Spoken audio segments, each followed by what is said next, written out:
Okay, most of you know that I like to share cool things. Whether it's just something that we offer here at Crunch Cabinets, or just something that I've come across, or something that I've have experience using, or seen somebody use, or something. I just think it's really cool to share things that us as guitar players can use, can benefit from. Now, I got into biasing amplifiers, and I picked up this product, which is pretty cool. Actually, it's very cool.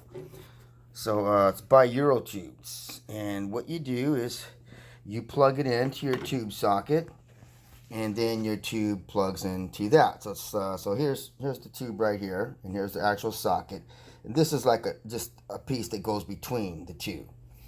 So with that being said, it's a quick way to bias your tube amp, and there's actually a formula for this. Is what you do.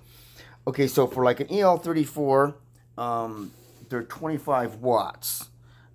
You can actually look this stuff up on the internet, but just for the sake of argument, we have a plate voltage of 459.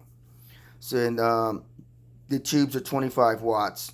So what you do is you get 25 watts, and you divide it by the voltage, which in this case is 459. And then you multiply that by 7. And I think it's right around 37, 38. And sometimes the plate voltage will move around a little bit. When I first turned the amp on, it was about 462, with like 457. And you can see that 28.3 moving around a little bit. Now, a lot of amplifiers, especially like Marshall's, the bias knob is inside the chassis. You've got to flip the thing upside down, and it's inside there. And if you don't know what you're doing, you can get lit the fuck up. You can kill yourself. So I'm just gonna say you probably should have a tech do it. If you choose to do something inside your amp, I suggest using like a chopstick, piece of wood. Put on some safety glasses because you don't want this thing to go kaboom. Now, one of the things that we have with our amplifier, which is another feature that I'm glad we were able to add, because it's not something you need to do all the time. Biasing shouldn't be done like every time you turn on your amp. But we have this cool little feature right here. And other amps have it too, but you put a little screwdriver in here, and there's a knob that you can turn. And as I'm turning it, I'll show you to you. The numbers will change here.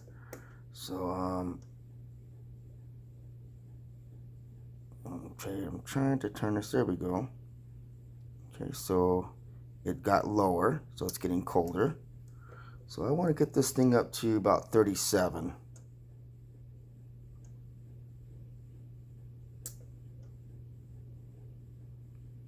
Okay, and you don't have to max it out. You don't, I mean, just because if the mask comes out to that's 38 or something, you don't have to put it right at 38.